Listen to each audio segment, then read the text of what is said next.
Hello friends, আসসালামু আলাইকুম। আমি আমরুল জসীমউদ্দিন খন্দকার, যে কাপড় টেকনোলজি চ্যানেলের পক্ষ থেকে আপনাদেরকে জানাচ্ছি ওয়েলকাম। আজকের ভিডিওতে আপনাদের সাথে শেয়ার করব how to create data table in MS Excel. অর্থাৎ এমএস এক্সেলের মধ্যে আমরা কিভাবে ডাটা টেবিল ক্রিয়েট করতে পারি, আজকে আমরা সেই বিষয়টা দেখব। এখন আমাদের এই কাজটা করার জন্য প্রথমে আমরা এক্সেলে চলে আসি। এখন আমরা ডাটা টেবিলের বিষয়টা দেখব, যে ডাটা টেবিলের কাজটা দেখার জন্য আমরা কি করতে পারি। ধরেন এখান থেকে যদি আমরা ধরেন এইভাবে বিষয়টা কাজ করে ডাটা টেবিল, এখানে ধরেন আমরা কি লিখলাম, এখানে লিখলাম আমি 1, এই পাশে লিখলাম ধরেন যে কি, ধরেন আমি এই পাশে লিখলাম 1, তাহলে আমি এখানে লিখলাম 1, এই পাশে লিখলাম 1।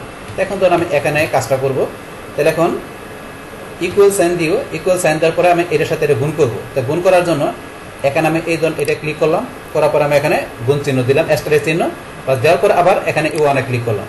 তাহলে এখানে 1 গুণ করে আমার ইকুয়াল দিলাম, এন্টার দিলাম, বাস আমার 1 গুণ করে 1 চলে আসছে।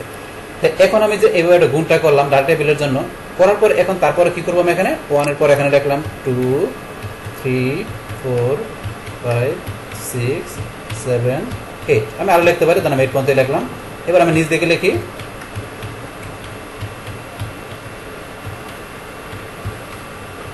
বাস আমি এখন 8 পর্যন্ত লিখলাম, অথবা আমি 9 10 পর্যন্ত লিখলাম।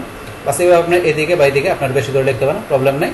ধরুন আমি এইটুকু লিখলাম, লেখার পরে এখন এখান থেকে আমি কি করব, এই যে এইটুকু আমি এখানে সিলেক্ট করবো সুন্দরভাবে, এইভাবে টান দিয়ে এখান থেকে এই যতটুকু লিখলাম এতটুকু সিলেক্ট করবো। বাস করার পরে আমরা চলে যাবো কোথায়, আমরা চলে যাবো যে হটটিপ অ্যানালাইসিস। আমরা এখানে ক্লিক করার পরে এই যে ডাটা টেবিল আমরা এখানে ক্লিক করবো। ক্লিক করার পরে এখানে ধরুন যে লেখা আছে by input cell, by column input cell. এখন এখানে ধরুন আপনি ইনপুট সেল আর এখানে এই যে আপনার কলাম ইনপুট সেল, আপনি এখান থেকে এটাও রাখতে পারেন, এটাও রাখতে পারেন, আপনার যেটা রাখেন সমস্যা নাই। তাহলে এখান থেকে ধরুন আমি ইনপুট রো ইনপুট সেল হিসেবে ধরুন প্রথমটা রাখি, এটা রাখলাম, এটা ক্লিক করবো। তারপরে কলাম ইনপুট সেল হিসেবে ধরুন আমি এটাকে রাখবো, তাহলে আমি এটা এখানে ক্লিক করলাম।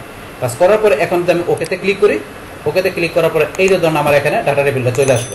তাহলে ধরুন আমার এখানে একটা ডাটা টেবিল তৈরি হয়ে গেল। তাহলে এইভাবে ইচ্ছে করলে আমরা কি করতে পারি, আমরা আমাদের এই শিটের ভিতরে একটা ডাটা টেবিল আমরা তৈরি করতে পারি। ডিয়ার ফ্রেন্ডস, আমার আজকের এই how to create data table in MS Excel এই ভিডিওটি যদি আপনাদের কাছে ভালো লেগে থাকে, কিংবা এই ভিডিও থেকে আপনারা কিছু শিখে থাকেন বা উপকৃত হয়ে থাকেন, তাহলে আমার এই যে কাপড় টেকনোলজি চ্যানেলটি আপনারা সাবস্ক্রাইব করবেন, লাইক করবেন, কমেন্ট করবেন এবং সবার সাথে শেয়ার করবেন। Thanks everybody.